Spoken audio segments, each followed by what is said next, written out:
ছোট্ট একটি দৃশ্য, একটি শিশু একটি কুকুরের গায়ে আলতো করে আদর করে দিচ্ছে। কুকুরও আনন্দে সেই আদর গ্রহণ করতেছে। আমরা জানি কুকুর খুবই পোষ্য প্রাণী, তারা মানুষের সান্নিধ্য পছন্দ করে, ভালোবাসা এবং অনুভব করতে চায়। কিন্তু এখানে একটি গুরুত্বপূর্ণ বিষয় আছে, যদি কুকুরের ভ্যাকসিন সম্পূর্ণ না হয়ে থাকে তাহলে আদর বা মুখোমুখি সংস্পর্শে জীবাণু বা ভাইরাসের ঝুঁকি থাকে। কুকুরের লালা বা আঁচড়ের মাধ্যমে এই জীবাণু শিশুদের শরীরে প্রবেশ করতে পারে। যারা শিশুদের নিরাপত্তার কথা চিন্তা করেন, ছোট বাচ্চাদের ইমিউনি সিস্টেম খুবই শক্তিশালী হয়নি, তাই সুরক্ষিত কুকুর সঙ্গে ঘনিষ্ঠ সম্পর্ক, মুখে মুখ লাগানো, হাতের উপর হাত লাগানো খেলনা হতে স্বাস্থ্যভাবে ঝুঁকিপূর্ণ।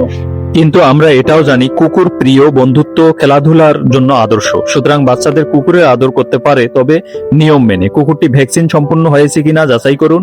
হাত ধুয়ে নেওয়া ভালো। কুকুরকে মুখে, চোখ, নাক স্পর্শ না করা। খেলাধুলা করার সময় নিয়মিত প্রাপ্তবয়স্কদের তত্ত্বাবধানে থাকা। ছোট সচেতনতা শিশু ও কুকুর দুজনেই সুস্থ রাখে, বন্ধুত্ব আরো নিরাপদ করে তোলে। স্মরণ রাখুন, প্রাণীর ভালোবাসা আনন্দের উৎস, কিন্তু নিরাপত্তার মাধ্যমে প্রথম দায়িত্ব।